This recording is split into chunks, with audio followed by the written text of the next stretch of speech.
Em nome do Pai, do Filho e do Espírito Santo. Amém. Evangelho de Mateus, capítulo 5, do 17 ao 19. Abramos o nosso coração para a experiência com o Deus Palavra. Que bom que você está fazendo a experiência com o Evangelho do dia. Está sendo transformado pela Palavra de Deus. Não apenas ouça. Peça ao Senhor a graça de ser transformado pela sua poderosa Palavra. A Palavra de Deus tem poder para nos transformar, tem poder para nos revitalizar. A Palavra de Deus tem poder para nos ressuscitar. Deixa Cristo agir na sua história, deixa Cristo agir no seu coração. Naquele tempo, disse Jesus aos seus discípulos: não penseis que vim abolir a lei e os profetas. Não vim para abolir, mas para dar-lhes pleno cumprimento. Em verdade, eu vos digo, antes que o céu e a terra deixem de existir, nenhuma só letra ou vírgula serão tiradas da lei, sem que tudo se cumpra. Portanto, quem desobedecer a um só destes mandamentos, por menor que seja, e ensinar os outros a fazerem o mesmo, será considerado o menor no reino dos céus. Porém, quem os praticar e ensinar, será considerado grande no reino dos céus. Palavra da salvação, glória a vós, Senhor. Não penseis que vim abolir a lei e os profetas?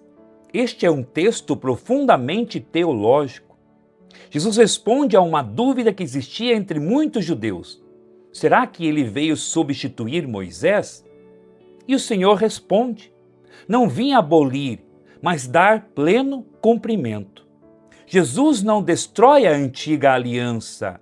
A palavra grega usada para cumprir, pleró, significa completar, levar à perfeição, realizar plenamente. Jesus não rejeita o Antigo Testamento. A igreja não rejeita o Antigo Testamento.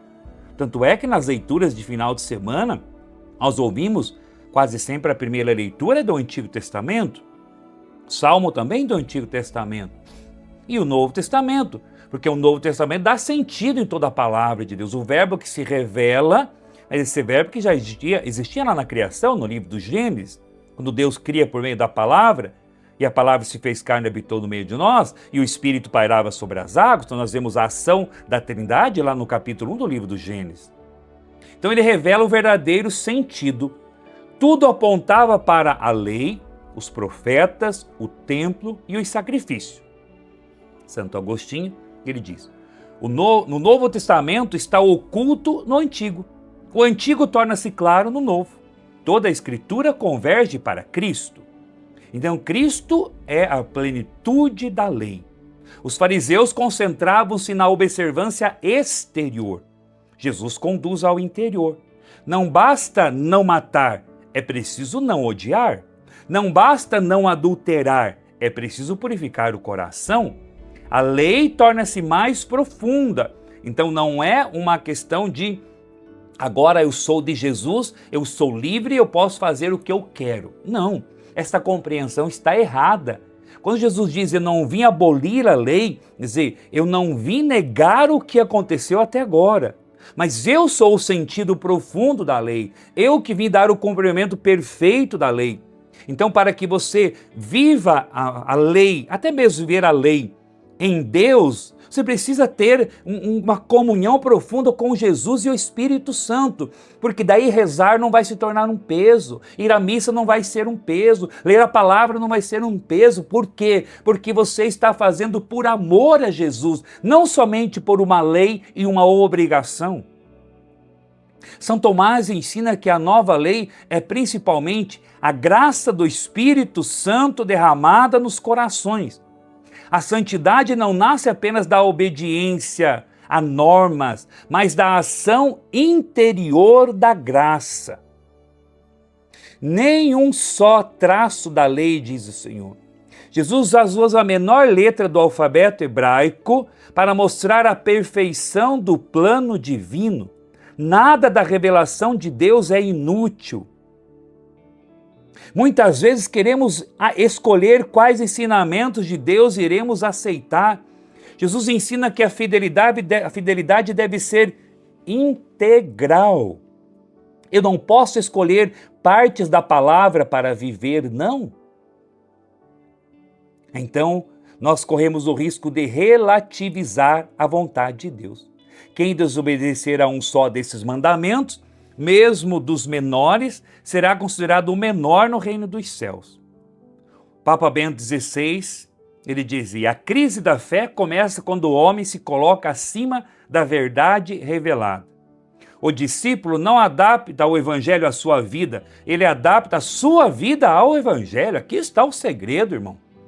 Não é que eu tenho que adaptar os ensinamentos à minha vida, às minhas escolhas, às minhas, talvez, às minha mentalidade, às minhas tendências erradas. Não, eu preciso adaptar a minha vida ao Evangelho, porque o Evangelho é um código de vida, é um código de vida que dá sentido à nossa caminhada. A verdadeira liberdade. O mundo moderno costuma entender liberdade como fazer o que se deseja. Jesus apresenta que a verdadeira liberdade consiste em viver segundo a verdade. São João Paulo II, a liberdade realiza-se na adesão à verdade. Sem verdade, a liberdade transforma-se em escravidão dos impulsos, em libertinagem. Portanto, a maturidade humana exige coerência. Grande parte dos sofrimentos psicológicos surge quando existe distância entre aquilo que acredito e aquilo que vivo. Aí entra a crise interior. Jesus denuncia exatamente essa incoerência. A paz interior cresce quando há unidade entre fé e vida, entre fé e testemunho, entre fé e aquilo que eu acredito e aquilo que eu vivo no meu dia a dia, na prática, nas minhas escolhas. Santo Agostinho, a lei antiga mostrava o caminho. Cristo dá a força para percorrê-lo. Jesus não diminui as exigências da lei. Ele as eleva à perfeição do amor. Jesus nos pergunta hoje: minha fé é apenas externa para mostrar para os outros que eu busco, que eu rezo? Cumpro preceitos em conversão interior? Escolho quais ensinamentos de Deus vou aceitar?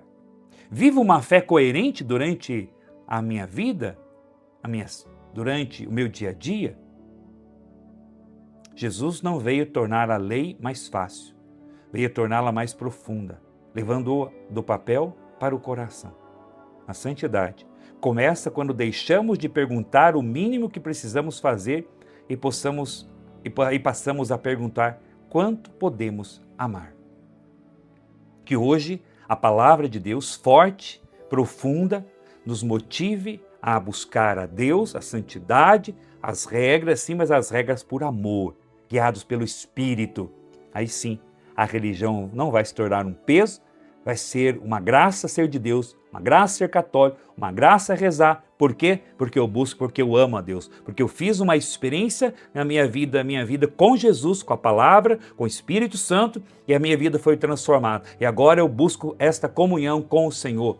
Eu busco estar no Senhor para corresponder a essa experiência. Que Deus abençoe a você, em nome do Pai, Filho e Espírito Santo. Amém.